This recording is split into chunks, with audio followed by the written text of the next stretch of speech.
Kënaqësi të prisja sot në Bashkinë e Korçës, ambasadoren e re të delegacionit të Bashkimit Evropian në Shqipëri. Ambasadorja është e re dhe tani është duke bërë një tur për të vizituar pjesët kryesore të Shqipërisë. E falenderova ambasadoren për mbështetjen që Bashkimi Evropian si entitet dhe vendet anëtare kanë dhënë për qytetin e Korçës për projekte të rëndësishme infrastrukturore dhe jo vetëm, dhe nga ana tjetër patëm një diskutim edhe për mbështetjen që delegacioni IBS në Shqipëri mund të japë për projekte të rëndësishme të bashkisë në takme, ku nga më kryesorët janë projekte që lidhen me të rinjt, me punësimin e tyre nëpërmjet përdorimit të teknologjisë. Besoj se ishte një diskutim i frytshëm dhe do të jemi në kontakt më të ardhmen që disa prej ideve që diskutohen së bashku t'i kthejmë në realitet.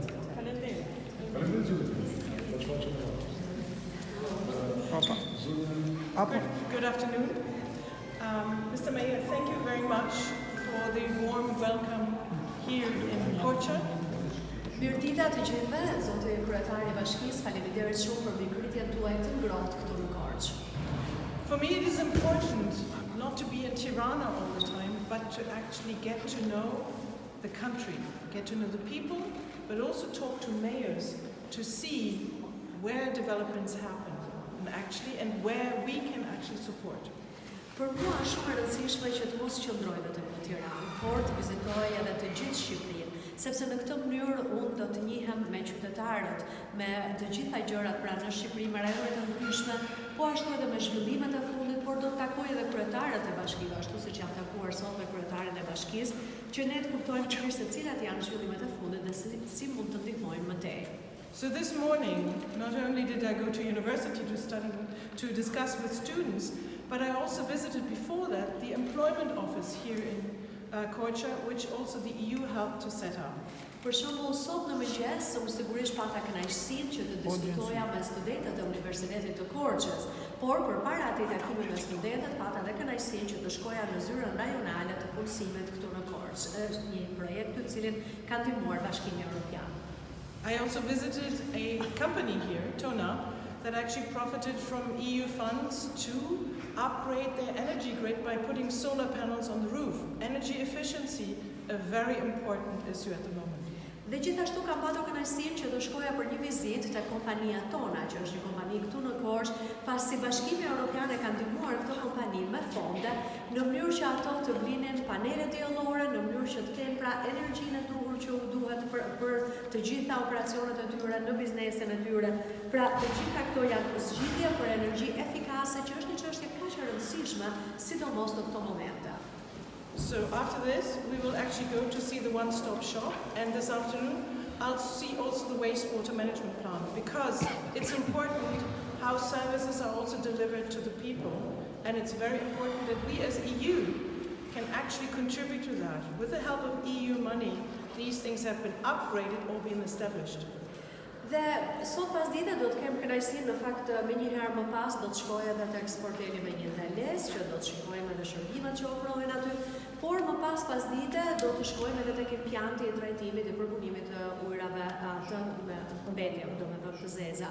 Është natyrisht të gjitha këto shërbime që ofrohen janë shumë të rëndësishme, sepse është shumë e rëndësishme që edhe ne të kuptojmë këto shërbime që ofrohen, por natyrisht edhe se si mund të ndihmojmë dhe se si Bashkimi Evropian mund të vijojmë mbështetjen e vet, sepse këto janë projekte për të cilat ka pasur mbështetje nga Bashkimi Evropian dhe pra ose janë rindërtuar, ose janë ripërditësuar, ose janë ndërtuar nga fillimi.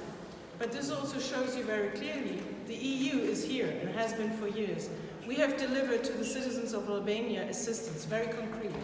But we will also continue, because with the accession process now taking up steam, there's so much more to do, because the communities, the municipalities will have to implement a large portion of the reforms that will have to be done before the accession to the European Union. Dhe në fakt është shumë e rëndësishme sepse ne do të vijojmë me këtë punë, por mbi të gjitha në procesin ose në fazën në cilën gjendet Shqipëria tani, sa i përket anëtarësimit të saj në Bashkimin Evropian në këtë fazë të re në cilën ka hyrë, Shqipëria do duhet që të bëhet gjithnjë e më shumë. Dhe pikërisht në këtë fazë është e rëndësishme pra që të gjitha këto aspekte të merren parasysh për punën që do duhet të bëhet në të ardhmen. So in this context, this is my first visit, but certainly not the last one. Kështu që në këtë kontekst kjo është vizita ime e parë, por natyrisht mund të jetë vizita ime e fundit.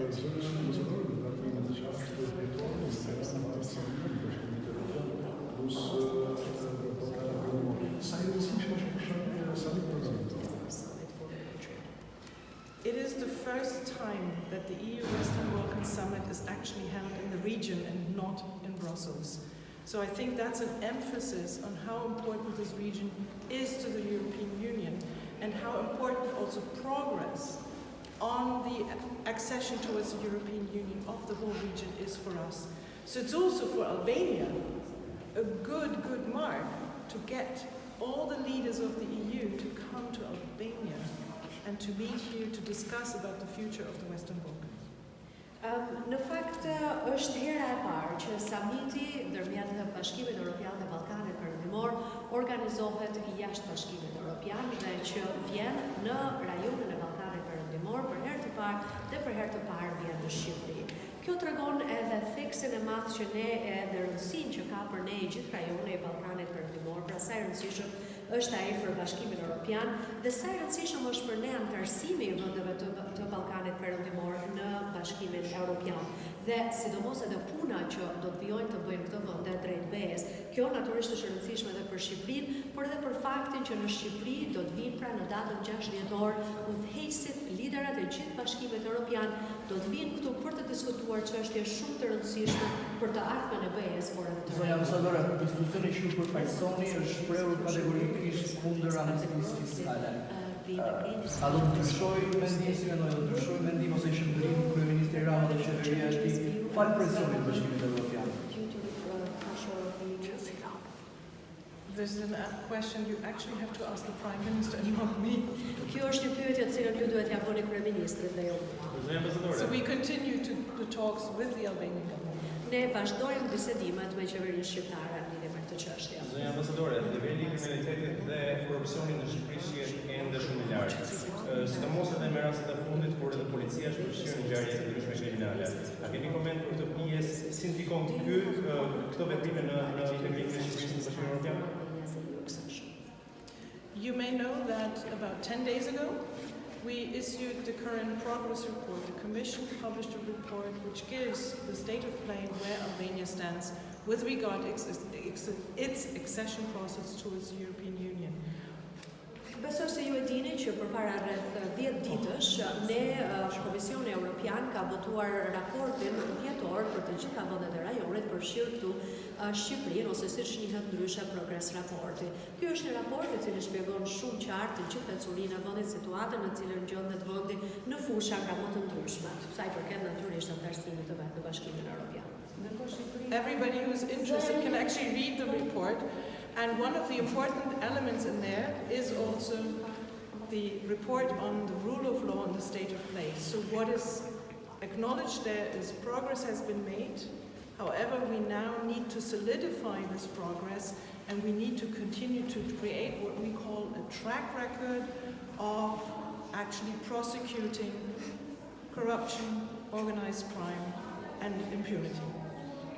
Dhe në fakt për të gjithë ata që janë të interesuar, unë jam e sigurt që ju do të mund ta lexoni këtë raport të vetë. Dhe në raport një pjesë e rëndësishme ka të bëjë me sundimin e ligjit. Me këto elementë pra që tregojnë sa punë është bërë deri më tash dhe sa punë duhet të vijojë në lidhje me këtë çështje.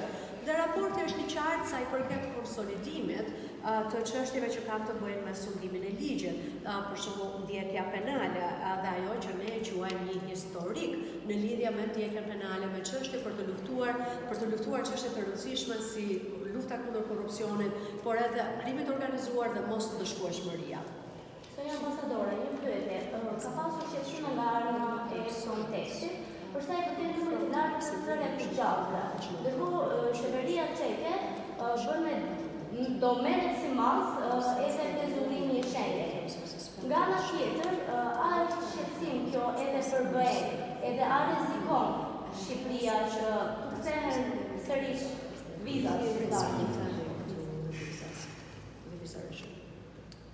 You know that there is an ongoing discussion among the EU member states about the increasing numbers of illegal crossings at borders.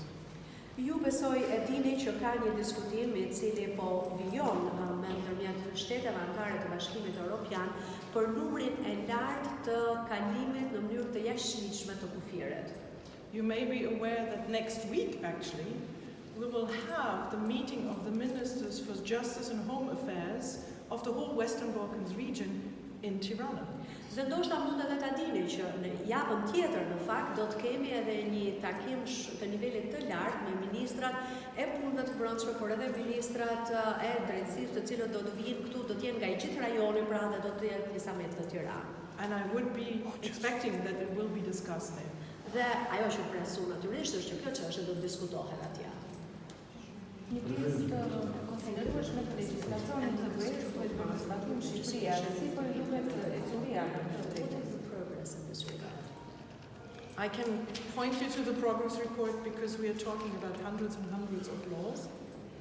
Mund t'ju drejtoj tek raporti I progresit sepse këtu bëhet fjalë për qindra ligje. So to give you again the general administration, so Albania has maintained its focus on EU-related reforms.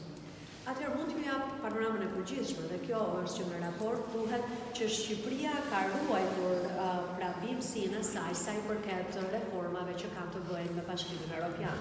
At the same time, the alignment with the EU acquis, which means the whole legal body of the European Union, still needs a lot of work.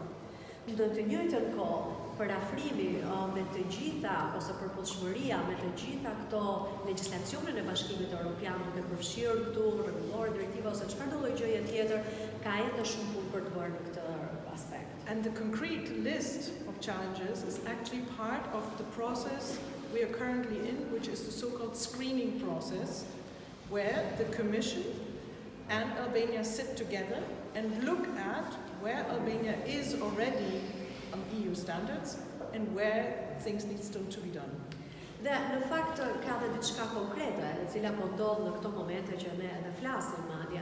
Ky është procesi që ne quajmë në anglisht është quajtur screening, por që në shqip është procesi I analizimit të legjislacionit të Bashkimit Evropian. Dhe ky është një proces në të cilin pala shqiptare është ulur dhe vazhdon pra të diskutojmë me Bashkimin Evropian çështje që ka të bëjë pikërisht me legjislacionin, gjithçka që tregon për shembull se ku është Shqipëria në lidhje me një ligj të caktuar dhe sa punë ka ende për të bërë për parafrimin e plot të atij legjislacioni me standardet e Bashkimit Evropian. So let's wait for that process to finish so we get the list. Kështu që le të presim që të përfundojë ky proces që në fakt po ndodh ende dhe pastaj do të kemi një listë të gjitha këtyre çështjeve. Thank you very much. Faleminderit shumë të gjithëve. Mund të kemi edhe më shumë, sidomos në këto programe universitare, për vetë pozicionin. Një pjesë për cilave kemi në godinën e rektoratit, një pjesë shërbej në laboratorë shumë të mirë për mësimdhënie, ndër të mësimdhënies hibride. And a hybrid teaching center. Unë ju uroj qëndrim të Wish you all the very best for your mandate and I wish to thank our MPs who made this possible with this meeting. Thank you so much. Jam vërtet shumë e kënaqur që patëm mundësinë të gjenim kohën që të vinim këtu, që të vinim në qytetin e mrekullueshëm të Korçës. And also to come to this university. Kam dëgjuar shumë, kam lexuar shumë për pikërisht këtë lloj cilësie dhe sa të mirë jeni ju. And it's also important for me to get out of the capital Tirana, which I hope Çanti që edhe të dalin nga Tirana dhe shpresoj që është e njëjta gjë edhe për deputetët e zonës. because what it brings us here is an initiative of the chair and to have an exchange today with students but also members of civil society, etc., about the historic. This EU accession process is not only a very comprehensive process, but it has an impact on each and every one in Albania. Sepse ky proces të cilin Shqipëria po ndjekë, siç e tham, pra është proces historik, në fakt jo vetëm që është një proces që e tham. Because it's such a vast process, it's one where we need to talk about it. Dhe meqense ky proces është kaq i gjerë, Po fatkisisht